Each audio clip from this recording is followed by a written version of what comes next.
J'ai rien contre la VF.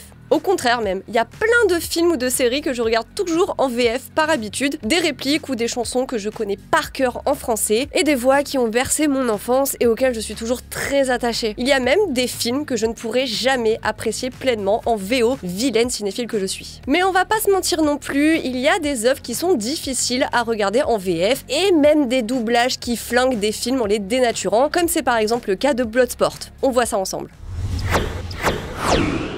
Demeuré invaincu après 329 combats, seul l'un d'entre eux triomphera. Salut tout le monde, c'est Déborah et le programme d'aujourd'hui c'est nostalgie et coup de tatane puisqu'on va parler d'un film d'action incontournable dans son genre, j'ai nommé Bloodsport. Pour certains, c'est un nanar doudou qui pue la bave et la transpi mais qui réconforte quand même. Pour d'autres, c'est un classique intouchable. Et pour d'autres encore, un plaisir coupable régressif, voire un sommet de ringardise yankee qui n'a rien à envier à Rocky IV ou Rambo 3. D'ailleurs, pour la science, dites-moi dans les commentaires à quelle catégorie de fans vous appartenez. Bon, plus factuellement, Bloodsport est un film d'action de 1988 devenu culte. Il est réalisé par Newt Arnold et porté par Jean-Claude Van Damme qui se fait écarteler, qui explose des briques à main nue, qui fait le grand écart bien évidemment, et des tronches pas possibles qui rivalisent sans mal avec les plus gros craquages de Nicolas Cage. Si jamais vous êtes déjà en train de sortir les fourches et les torches, vous pouvez les ranger parce que je suis absolument pas là pour me moquer du film, juste le charrier un peu parce que comme on dit, qui aime bien châtie bien. Pour resituer vite fait l'histoire, on suit Frank Dux, un américain entraîné depuis qu'il est gosse par un maître d'arts martiaux japonais et qui se rend à Hong Kong pour participer au Kumite, un tournoi d'arts martiaux mixtes qui se tient tous les 5 ans et doit déterminer qui est le combattant le plus fort de la planète. Frank y participe et bien évidemment il gagne, il emballe même une jolie dame au passage et puis rentre au bercail. Qu'on le trouve raté, daté ou parfait, on peut s'accorder sur le fait que oui, Bloodsport est un film qui transpire les années 80 par tous les ports, avec l'égomanie évidente des États-Unis, les personnages ultra clichés, la romance obligatoire ou encore la musique bien synthé, bien kitsch, mais toujours très cool, de Paul Herzog. En fait, il y aurait 1000 choses à dire sur Bloodsport, parce qu'il a lancé la carrière de Jean-Claude Van Damme, parce qu'on lui doit plus ou moins le jeu vidéo Mortal Kombat, parce qu'il a eu une production plutôt fauchée et un succès inespéré, ou bien parce qu'il a ouvert la voie à un nouveau type de série B d'action Van Dammesque, les kickboxers, full contact, grands tournois et autres dérivés. On pourrait aussi s'attarder un bon moment sur le fait que toute cette histoire de Kumite est très certainement partie d'un énorme mytho du vrai Frank Dux. Bref, il y aurait de quoi faire une vidéo de plus de 20 minutes, mais aujourd'hui je voulais surtout revenir sur un aspect bien particulier du film, sa VF, qui est encore plus en roue libre que la direction d'acteur du film, et pourtant...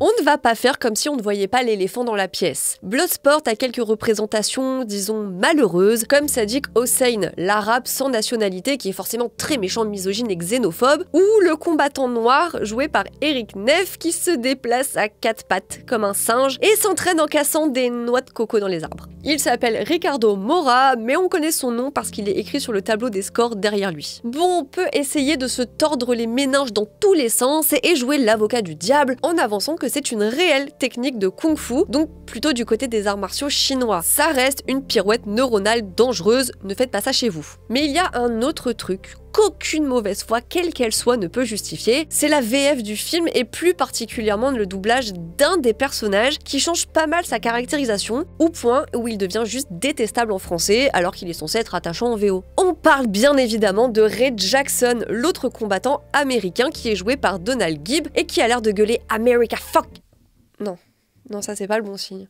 J'ai fait rock, alors que c'est pas ça. Et qui a l'air de gueuler America fuck yeah à chaque fois qu'il apparaît à l'écran. C'est le cliché ambulant du redneck, de l'américain revendiqué avec sa permanente blonde, son bandeau et son débardeur Harley Davidson, supplément pigarde à tête blanche sur le torse. Il a une gueule à s'appeler Jackson, c'est vrai. T'as une tête à t'appeler Jackson. Et à boire des bières tièdes en canette. C'est le Grizzly made in USA, celui qui cogne dur et lève pas la jambe très haut, contrairement à Jean-Claude Van Damme qui lui est son parfait opposé, c'est-à-dire un score culté avec des pecs en acier, un style de combat plus raffiné, une souplesse dont je ne peux que rêver et une gueule d'ange de gendre idéal. La caractérisation et l'évolution de Jackson sont plutôt simples. Il est d'abord présenté comme l'infréquentable, le mec bourru qui importune les femmes dans les transports en commun. Puis très vite, on passe au bon bougre de service et sidekick comique de Frank Frank Dux, envers qui il est serviable et loyal. Et Frank le lui rend bien puisqu'il veut le venger de l'impitoyable Chong Li qu'il a envoyé à l'hôpital. À la fin, tout est bien qui finit bien, Frank a prouvé que les Américains étaient les plus forts à la bagarre en battant son rival psychopathe. Jackson est vengé et c'est la bromance totale entre les deux hommes qui se font une franche poignée de main, une grosse bise sur la joue et la promesse éternelle d'être toujours là l'un pour l'autre. C'est tellement censé être un bon gars qu'il devient plus ou moins l'entraîneur du nouveau héros dans la suite de Bloodsport en lui permettant en plus de participer au tournoi. Mais comme je disais, si ça fonctionne en VO, en VF, bah c'est pas la même limonade. Le personnage est doublé par le comédien Yves Régnier, alias notre commissaire Moulin, qui a pris quelques libertés par-ci par-là qui suffisent à faire du brave type maladroit une brute misogyne, homophobe et raciste, parce que c'est évidemment vendu en lot. Tout ça à cause de quelques lignes de dialogue qui ont très mal vieilli et qui déjà à l'époque n'avaient pas lieu d'être. Dès son premier combat, Jackson dit à son adversaire de se relever, un simple get up un peu énervé, rien de plus. Mais en français, on a glissé une insulte homophobe. Allez, relève-toi, pédé! Comme c'était malheureusement la mode à l'époque avec les coupes mulets et le fard à paupières bleues. En 2023, vous avez peut-être entendu parler du documentaire Homo en France qui revenait notamment sur l'homophobie et la transphobie ambiante des médias dans les années 80-90. Au final, Bloodsport, ça suit l'exemple de la série Dynasty qui avait été donnée dans le reportage, qui avait pas mal tourné à l'époque sur les réseaux sociaux. On avait notamment un extrait où un Steve est gay en VO était devenu Steven est malade en VF. Si vous êtes normal, vous voyez le problème. Dans Bloodsport, il y a aussi le combat de Jackson contre Chong Li. Jackson met momentanément son adversaire au tapis et communique son excitation et sa réussite à la foule. En VO, ça donne ça. Et en VF, je vous laisse deviner quel terme pas très sympa pour les femmes a été rajouté. Chong Li est fini, je t'ai eu, cette salope! Ouais! Mais le pire est ailleurs et si vous avez déjà vu Bloodsport en VF, je pense que vous voyez très certainement où je veux en venir. Je parle de cette scène à l'hôtel, juste après la première manche du comité, lorsque les officiers Elmer et Rawlins retrouvent la trace de Frank Dux qui a déserté l'armée pour participer au tournoi. Les dialogues de base volent pas très haut, mais en VF, quand Jackson s'adresse au policier joué par Forest Whitaker, bah ça donne ça. Eh, toi le chimpanzé, remonte dans ton cocotier. Et qu'on ne sorte pas l'excuse de l'humour ou je ne sais pas quoi, l'humour raciste, c'est du racisme avant d'être de l'humour. Et puis là encore, il y avait absolument rien dans la version originale qui allait dans ce sens. C'est juste au moment du doublage français que ça a vrillé. I ain't your pal, dickface. I ain't your pal, dickface, on le traduirait plutôt par je suis pas ton pote trouduc ou allez un petit je suis pas ton pote connard, vu que le film est classé R aux États-Unis. Le fait que le personnage puisse être plus vulgaire en français qu'en VO, c'est pas si étonnant que ça, vu qu'en France on est un petit peu plus à l'aise sur les jurons. D'ailleurs, si le sujet de la censure et de la classification des films en France vous intéresse, je vous renvoie vers la vidéo de Mathieu qui est super instructive. Le problème, c'est qu'au-delà de rajouter de la vulgarité, qui c'est vrai va plutôt bien avec le personnage, on change sa caractérisation.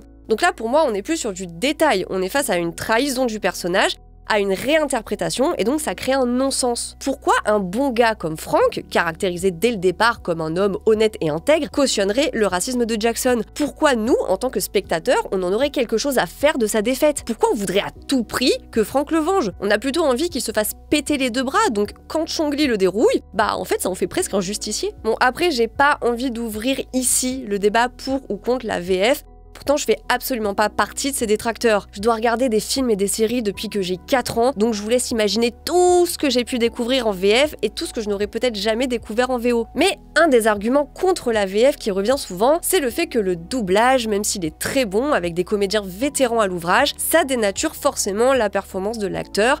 Ça la travestit au point où on n'est plus face à la même œuvre, mais à un dérivé qui n'est pas le film initial. Je trouve ça un petit peu extrême, mais c'est vrai que la VF de Bloodsport va dans ce sens. Un seul élément a fait s'écrouler tout le château de cartes, 2-3 répliques sur tout un film d'1h30, c'est ce qu'on appelle du sabotage. Bref, ce tout petit sujet sur Bloodsport est fini, mais peut-être qu'on reparlera plus en détail du film dans une prochaine vidéo, ou qu'on reparlera de Jean-Claude Van Damme sur la chaîne, dites-nous en commentaire si ça vous intéresserait. Sinon, en attendant, pour satisfaire votre soif de bagarre, je vous recommande la vidéo de Mathieu sur le film Ravage de Netflix. Quant à moi, comme toujours, je vous remercie d'être resté jusqu'au bout, c'est comme ça qu'on reconnaît les meilleurs. Je vous dis à très bientôt, et surtout, à la tienne Étienne. À la tienne, Étienne.